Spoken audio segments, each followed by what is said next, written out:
It's been an amazing day here at the Eternal Ink Manufacturing Facility. I count myself extremely lucky, but I was just in your restroom, and nothing weird about that. But on the wall, it said luck, when preparation meets opportunity. And I feel like so many of the people in this room are here, you all have been feeling lucky because you've been preparing for certain things in your life, and the opportunities have fallen into your laps, and you've all fell into this amazing role within our industry. And today you shared with me your roles, and we'll talk about that in a second. But the roles all culminated into this amazing trip to the facility here in Detroit, where I got to see so many elements that I feel that others haven't had the luck to be able to see. It's amazing what you all have created here, or perpetuating, what you all have been able to manifest with people who are passionate about the industry and all their individual pieces, and bring them together, and then being able to navigate hurdles and rising to the occasion. This has just truly been a great day, and this isn't just my interviewer thing. You know, this is really like legit. I'm stoked that you guys let me do all this, and I do feel super lucky, honored, and privileged. And with that, I want to thank you all, and I want to introduce you guys. So Troy Cunningham, you're the sales manager here at Eternal. And multiple titles, but it's the main one. Yeah, that's the important one for right now. Today I did meet you before, Josh Rowe. With you're the general manager of Eternal, but today I really got to meet you more and get to learn more about your history, coming from the automotive industry, and being able to lead this team through some hurdles and take it to another level. And I've gained another level of respect for you, so I definitely have been grateful getting to chat with you and meet you and learn more about you and what your contributions are.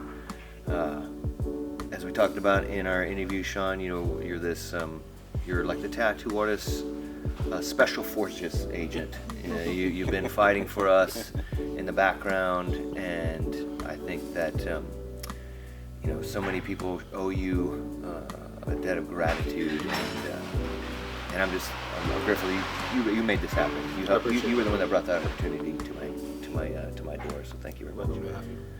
And then you know, Liz, you're like I said before, like you're taking tattoo into a level. You've taken tattoo into a level that I'm too old to aspire to anymore. But but would love to continue to see you come into the leadership of the tattoo industry, because you're bringing so many evolutionary ideas to the conversation, and it was really cool that you were willing to come out here and interview with me and getting to share your world too. So I just much gratitude for you guys, and you all being willing to sit down and chat with me too, even more, taking up most of your day, which has been so much fun. It's been really like a field trip. Again, getting to enjoy just this like magical place of ink manufacturing, right? Going through this whole place and all these different people involved. I mean, it's taken so much energy and effort to create this, and what really sparked this trip was a new change in our industry, and it's through a federal regulation. And Troy, you've been awesome, willing to voice Eternal's voice about it, right? Recently in some social media posts that this does exist. So Troy, you made a really cool post not too long ago about the MOCRA and a little bit about what tattoo artists should do. You even had the opportunity to go speak on the Explorer stage a few months ago and kind of answer some questions about that. And the purpose of me even coming out here was because this has caused a stir in the industry and some basically confusion, right, with the tattooers, because this new federal law is called the Modernization of Cosmetic Regulation Act, right? And it's a fancy term for basically where the FDA is going to start regulating all the cosmetics, and tattooing is now officially categorized as a cosmetic thing. And it's products, tattooers like, it's a product that affects the product manufacturers, we're okay, kind of thing. And I do feel, after being through this facility, right, I've been able to see level of quality assurance, safety, sanitation. I mean, it's just I can't even. You'll see it in the videos later, right? Just how amazing this stuff is. I mean, but I don't think it's that simple. I don't think it's where okay, we're fine. There's potentials that it could do more, and I think it really stems from some of the verbiage in it that has to do with European standards. And I don't want this to be a monologue. I want this to be a conversation. And so maybe Sean, being with it, you've kind of really dealt with a lot of the regulations on levels that so many people don't know about. Maybe we could talk to what REACH means and how that could potentially affect us, and then what we can do about it, kind of thing. Kind of open it up from there. Yeah, you see all the manufacturing process today, and so you saw the tangible piece, right? The piece you don't see is what Josh and I, especially, and these two alongside with us, work on behind the scenes constantly, and that's these regulations that are worldwide, right? And they're happening everywhere. Europe was the first one to have regulations for us, followed shortly thereafter by Australia proposing regulations, and now the UK proposing more, and the US with MOCRA. And it is a concern that they mention the EU regulations and MOCRA, especially for tattooing, right? Because the REACH regulations in tattooing, as I told you earlier, are a monstrosity. Right? They're hard to understand. They're very complex. There's over 4,000 substances that are restricted, and then colors like blue and green that are now banned. And when you start reading into it, it refers to another set of regulations and another, until you're 1,500 pages deep into these regulations and still don't know which way to go. Sure. Right? The worst part is they're not industry specific, and they're not based on our mode of application. Because while we're cosmetic, we're a unique form of cosmetics. Right? We're not a topical application. They're not based on empirical science around that, and the science is very incomplete, the pieces that they do have. Okay, and that leads into multiple problems, from forcing us to use products that we've never used in the skin before, right, to opening up the door for counterfeit products or products that are used under the table, like a Prohibition era, and now we can't regulate them. Now we don't know where the product came from, and so it's hard to police it. It has really started to generate a health crisis in Europe. And we'll see that as the ensuing months, and Germany's already going through a recall process right now of these compliant pigments because they're causing adverse events already. And one thing here at Eternal, we really are dedicated to making a product that's going to have the longevity and the viability in the skin, be a viable product, right? We know with what we've been making for years has worked. It works great, and we love it. We don't want to compromise that. Yeah, and this may be a good talking point for Josh. Talking about counterfeits, you showed me a pretty cool, and I don't want to get to any specific machinery, but you guys are aware that counterfeits happen. Absolutely. So you've been able to try to mitigate that issue, right? With some. Yeah, so we have, without going into too much detail, we have a mode of application to where we can check the product after it's been sold to find out where it was sold from. So we have some traceability that the consumer doesn't see, or even the tattoo artist, but if there's a bottle that has a concern, we're able to check it. We also, along lines with some of our packaging, we have little Easter eggs, hidden, so we can see if there's a counterfeit. So if we have an issue, we can get photos of the box and tell them right away whether it's counterfeit, or actual authentic product. Those are the things that we try to do because it's so easy nowadays for someone to just go on internetwish.com, Alibaba, and I'm going to buy this Eternal 50 color set. And then they go use it, and then we get, an email saying, hey, this happened. And, no, you bought off wish.com. Yeah. You shouldn't be tattooing in your kitchen. Go to the appropriate channels. So, it's good for us to have those in place as manufacturers because we bear the responsibility of our product. Yeah. We can't control the counterfeiters, but at least we can bring light to it and then try to control our product as best we are able to let somebody know if they did purchase counterfeit product. Yeah, I stumbled across a YouTube video of a tattooer who had found some counterfeit Eternal actually, and didn't know the processes to identify if it was a counterfeit or not. Did kind of an analysis of it, but I mean, you could even just tell from the consistency and smell and such, and that's really an issue. I mean, if someone didn't take the time, maybe they were undertrained, right? They whipped it out and they start putting that in someone's skin. You know, that could be a real issue. And it's great that you guys are willing to try to prevent that by putting some systems in place, and a lot of great systems in place. I mean, there was so much today. I'm still kind of inundated with the amount of quality assurance you guys put into it, and it's really impressive. And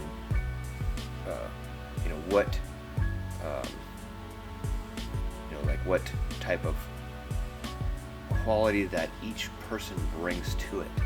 And I feel like there was this kind of like, you guys introduced me to so many people. It was like this kind of family vibe, and then you guys kind of get to enjoy it. Came and ate Chipotle with us. Van Sickle. What's that? Van Sickle, warehouse manager. Yeah, came in and got to see pictures of his family and stuff. I mean, it's like a culture you guys try and breed, right? Absolutely.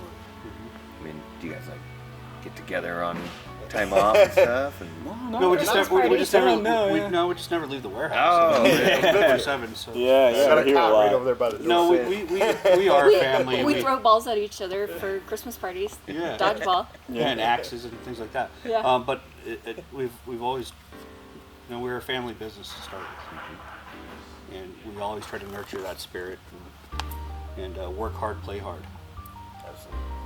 Yeah, I guess you kind of isolated on a really good point though too. Is if there was going to be one mission statement for Eternal or one unifying thing, it's we don't compromise, right? So we don't compromise on quality, we don't compromise on processes. Just whatever you want to attach that to down the chain. But that's one of our biggest things is we have something that's been good and will stay being good as long as we hold that dear to our, ourselves, right? Is like not compromising on what made us quality to begin with, and keep pushing that forward. And we like to keep that from the top down, right? Yeah. So even, the hourly, individuals that are here, we expect that same mentality. And if they don't have that, then they're not part of the team. Of course, we don't treat people unfair, but we want people that come in and care as much as we do.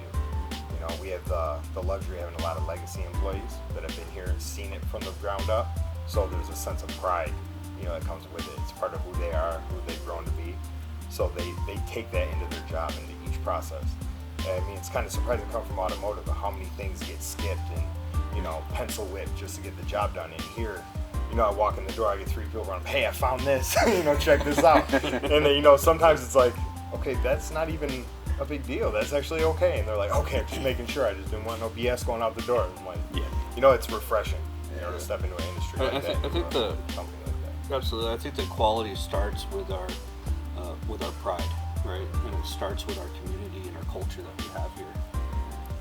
And I think that's something that you can't put a dollar amount on, and you can't change really here. So. Yeah, and even to something small, like just something I witnessed here. So I like using this because it actually happened. But I seen somebody carrying a bottle back to our MRB area for review. The log has a bad bottle. I'm like, what's wrong with the bottle? Like, oh, I dropped it. Uh-huh. And they just cared that much because it hits floated. Like, nope, it's got to go. It's got to go out. We're not going to clean it off, rub it off and put it back in the box. We're going to just get rid of it because they care so deeply. So Yeah, no, that's great. I've definitely picked that up from, like I said, the interactions with everybody.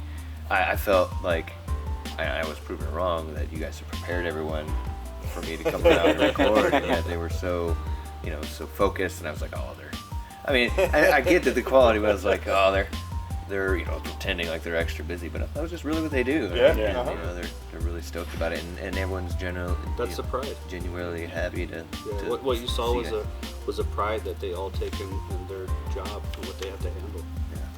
Yeah. I mean, you touched on in our interview, Troy, but we're lucky to be in this industry. Yeah. And even somebody who's just working on labels to the top. You get to be a part of something like this, to move something you're passionate about forward, and and moving forward. I mean, I know that Eternal's always moving forward, and now kind of breaking into more of the I got to learn more about the PMU stuff. Right? You're bringing your product now here, and now getting involved with internal. I mean, what do you see the future with the PMU here when it comes to elevating that part of the industry? Because that's a constant evolution, right? Don't look at me. That's a loaded question. Yeah, that is a very loaded question. I mean, Great interview. Let's go. it's just continual effort and trying to. Oh gosh, that's a loaded question. Can I say something? Liz has worked a really long time on bridging both industries, and I've worked with her for the past 7 or 8 years on that, and she's done an excellent job of actually merging and blending, right, and filling in those gaps. Yeah. Now she's able to bring her expertise in color theory and application to both sides, which is pretty amazing here. Yeah. That's I was Well said. built it in there. Yes, that Eternal has that same pride that they want to continue to elevate. Yeah. Even a peripheral industry like PMU, and it just shows by bringing in an expert like that. Bringing an expert like yourself in to kind of lead that way. So. Thank you. But I'm just continuing to gloat about the experience and how impressed I am, and how much of a good time I'm having here. And just like we love, as a tattooer, I love tattooing and I love the products I use. I don't want anything to happen to it. I don't want anything to happen in a place like this. That's where we kind of come back to a federal regulation that has the potential to change things. And although you guys are already kind of a step ahead, your levels of safety substantiation and compliance and good manufacturing processes are above and beyond. I think probably the status quo. This could potentially hurt other manufacturers in the industry, and I think regardless of anything, this is still going to have kind of a trickle down effect in like the socioeconomic elements. I mean, would you agree? Yeah, I think. Let me back up. If the regulations aren't enforced properly, or even interpreted properly, it could have a pretty devastating factor on the socioeconomic side of things for tattooing. Right, and so that's why it's important for them to be industry specific, be based on empirical science, and be reasonable. Right, that's why it's important for the industry to be involved in this. Yeah. Make sure that happens, right? And both the industry and the practitioners need to work together on that. Because if they start interpreting it to be more like the European guidelines, I mean, it's inevitable that more testing and higher prices on product are going to just trickle down. Yeah, and I mean, we don't want to see that. And also, this is just my personal opinion, but competitions is a great thing to have competition. I don't, as a tattoo artist, I don't want to see 1 or 2 companies producing pigment. We need variety and help keep each other in check, and we need that. Yeah, like we were talking about, I mean, what are we doing here at the base of everything, right? We're making artist tools for artists, right? But that's kind of the beauty of this, is having options, right? So it's, for us, we don't want to limit what people's potential is of creating great art on people's bodies forever by some limiting factor of misunderstanding by regulations, right?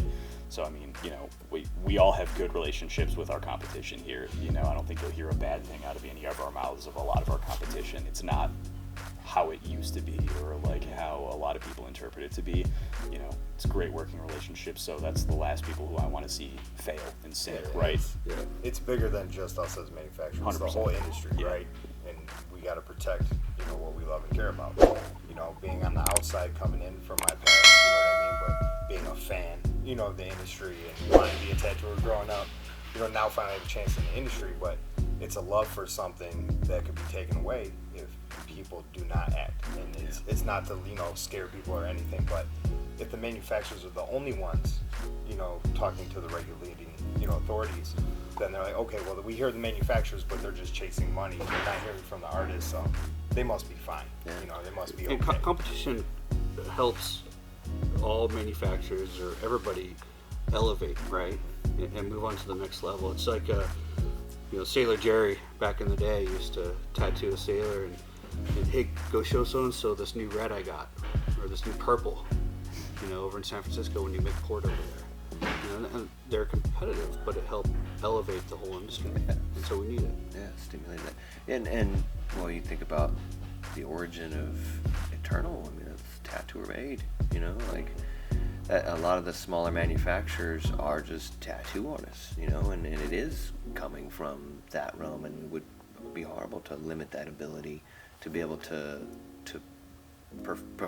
make that become a reality, because there's just so many hurdles to even get to that realm. And that's where I feel incredibly lucky, being a tattoo artist, being involved in Eternal, having Liz be a tattoo artist and develop this awesome color wheel. And being Yeah, involved without in competition, production. we wouldn't. I mean, Right. there would be no need for that. Why would Troy we do being that? raised in this industry, I mean, it's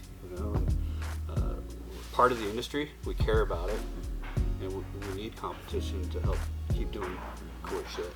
Yeah. Oh, yeah. And you said something earlier about interpretation versus. I mean, there's letter of the law and there's versus interpretation, and the potential interpretation could put us in the realm of European regulations, like you said, but we are, just like you all are involved with this perpetuation of the industry through the products, the industry can be involved with the perpetuation of its own future too, and that's through our trade organization, the Alliance of Professional Tattooists. And it's just by the fact that the tattoo industry doesn't really know that we've had this for so long, you coming from the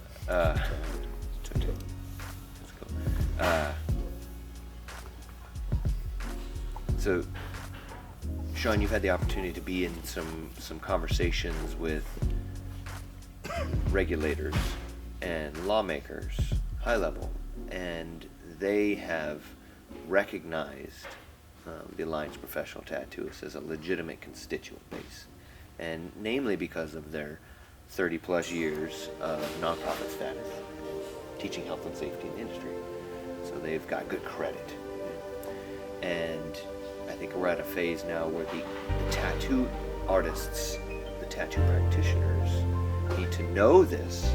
This is important for the manufacturers who are in the high level understand this, that hey, APT is a good credible vehicle to grow and to develop and create that body, that increased size body of constituents that can voice themselves and protect themselves, to protect all of our colors, because I think Reach took away 70% of their color.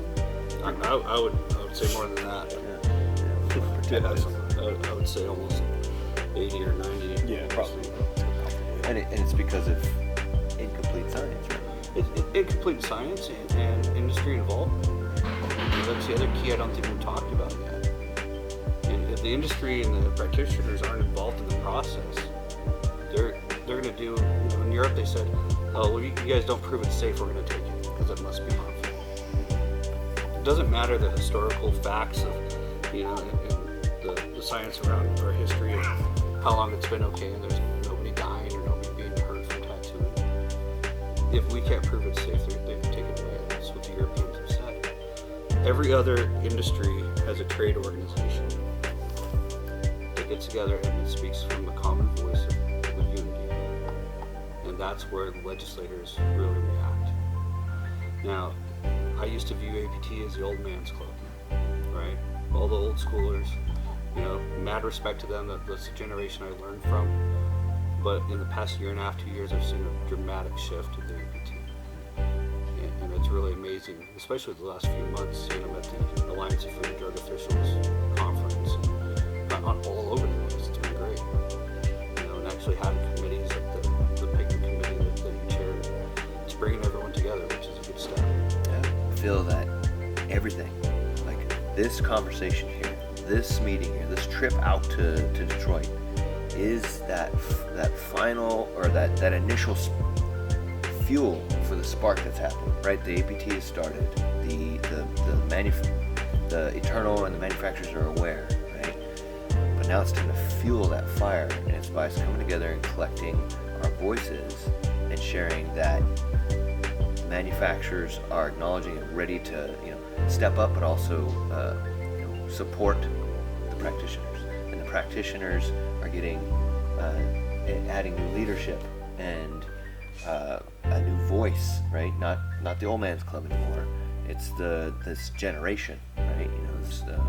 This open, this diverse, this accepting group that's going to take in all practitioners and come together and be able to finally do what the APT was supposed to do that the APT did at one point, right? But really now move forward, be more agile, be more diverse, be more capable, and the ability to handle today's, tattoo industry and protect itself, preserve itself, and regulate itself. Right? And I feel that I'm going to be able to, I don't care if it's, and I feel like it's the resident, I don't care if it's coming from me, but I feel like everything that we've been doing today, everything we've been doing up to this point is us giving back to something that's given us so much. Right? I think each one of us can talk about how tattooing has given so much to us. Right? And now we have the potential to turn this ancient craft that's been around since before written history into something that perpetuates for the undetermined amount of future in a way that we get to be a part of it, right? And so I'm, again, feeling lucky, to have this opportunity. It's a good point. We are lucky, right? We're lucky at this point, but not only in the context of just being involved in this industry, but to have something like APT that already is an existing trade organization that just needs to reignite itself at this point, but also having the experience of seeing regulations for a long time, even ResHab 2008 now into reach, of being able to see, what a playbook looks like, right? So now we have the ability to learn from that, and now, down to the artists and practitioners, we have a rule book for what everyone doesn't want, right? So now that's, there's the mission statement right there. Yeah. Good point. I try to have them every now and again. We'll let you have them every once in a while. Yeah. But yeah, no, and we're lucky to be involved in this industry because, it's like overarchingly, like, of course we want to give back to the industry because here at Eternal specifically, and I think all the brands in our like joint group, we know who signs our paychecks, right? It's tattooers. Mm-hmm. It's every tattooer that buys our product, that's who signs our paychecks. So what better reason to give back with quality and our wherewithal, right? Right. Yeah, it definitely, MOCRA in particular definitely is directed at the manufacturers, especially with this new guidance that's out. But it's going to affect the artist in a very short amount of time, right? And really what we need as an industry, as we unify, is some action. We have an opportunity to respond and comment on the FDA's new guidance for tattoo manufacturing.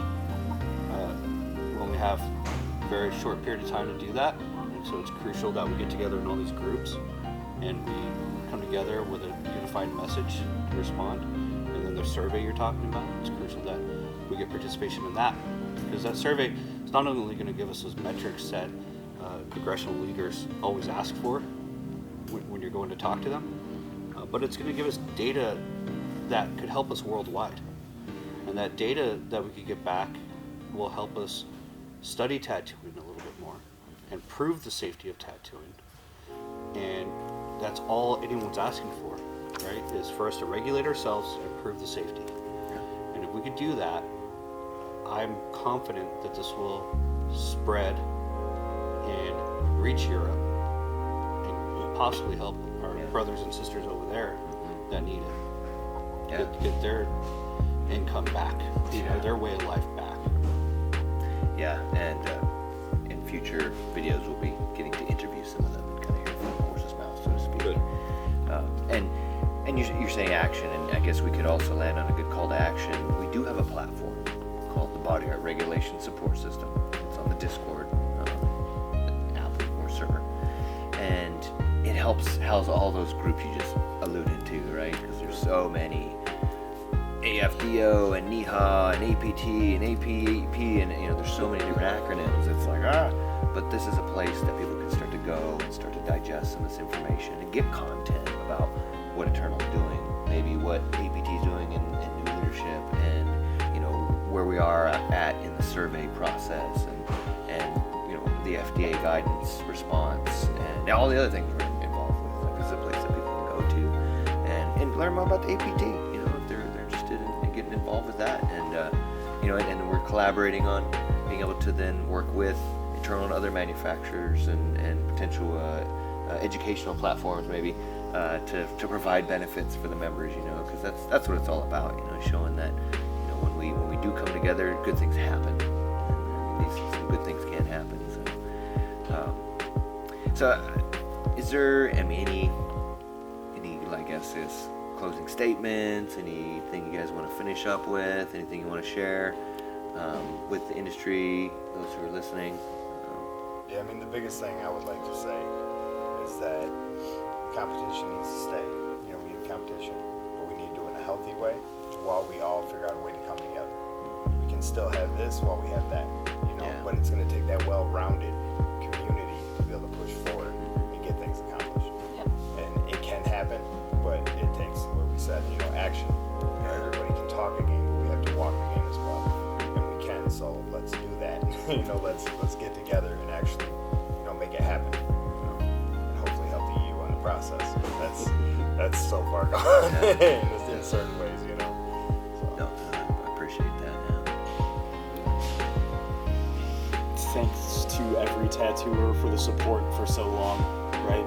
We're here for a reason, and the tattooers are the reason, right? So not to keep beating that sentiment, but appreciate all the support and helping us to get where we've gotten, and hopefully we're giving back to the artists in a way that helps. Well, yeah, coming together is a way to, ensure that legacy continues and to give back to an industry that, as a tattooer, completely changes your life for the better. Yeah. Tattooing requires a heart and soul to be put into it to be successful. Great to know that those who even, from the needle to the skin to the products we put in, heart and soul is involved with it. And I'm gonna keep beating it. I'm so grateful. I'm gonna beat the dead dog or beat the horse. Like I'm fucking so stoked. Tattoo put in there somewhere. No, I am super grateful for you. Well, thank you for coming out and doing this, and not only that, but thank you for all the reach that you've been putting out there and being an advocate. Right? I know it's challenging. I know we have a lot of naysayers and people that maybe still don't even think this is a reality, but it is. And we need everyone to come together, and you have actually been successful at pushing that movement, so thank you. Of course, doing the same thing, same reason y'all are. It's been so good to me. So. No, it's a noble pursuit, yeah. So from us as well, thank you, Absolutely. man. Yeah, for speaking up. Absolutely. And one thing we do have to touch on, we haven't, is a thank you to Mr. Terry Welker. Yeah. For starting this whole thing that we're a part of. Absolutely. Sean being able to step in after him, and I being able to step in after that. It's just been a blessing. And Troy coming up in this and witnessing it, from Him giving me a shot at like 22 years old and going, I'm just gonna send you out on the road. Like who does that, right? Besides a person with that kind of vision, For sure. So I just want to say thank you to Tramp. Yeah, absolutely. Cheers to that. Just tell everybody to keep asking questions and keep being inquisitive. And the guy behind the camera, Dan over there, one of our convention gurus along with Troy. Ask them questions. It Yeah. shows, you see them. Don't be afraid to ask, and don't be afraid to get involved. Yeah, ask in person, reach out via, call us, you can email us, anytime we will get your emails and we will send them to the right people, which usually is me or Josh. So here's their phone So number. talk to you soon. Yeah. Our phone lines are open. Yes. Awesome. Well, I guess to sum it all up, one day I hope to be just as privileged as Tramp and be able to hop on my bike anytime I want and be able to get the respect from hard years of effort, but also be able to know that even though I may not have a name, lights, or anything like that, that I did get to perpetuate something amazing. That feeling of joy. And I know whoever's watching this, if you've continued this entire message and you've followed the journey and you've gotten to this point, you have the same feeling too. And it is possible. Anything is possible. And you're seeing history in the making right now. So thank you so much for watching. Thank you again so much for having me. And y'all, this is getting started. So we'll see you next time. Yeah. Absolutely. See you next time.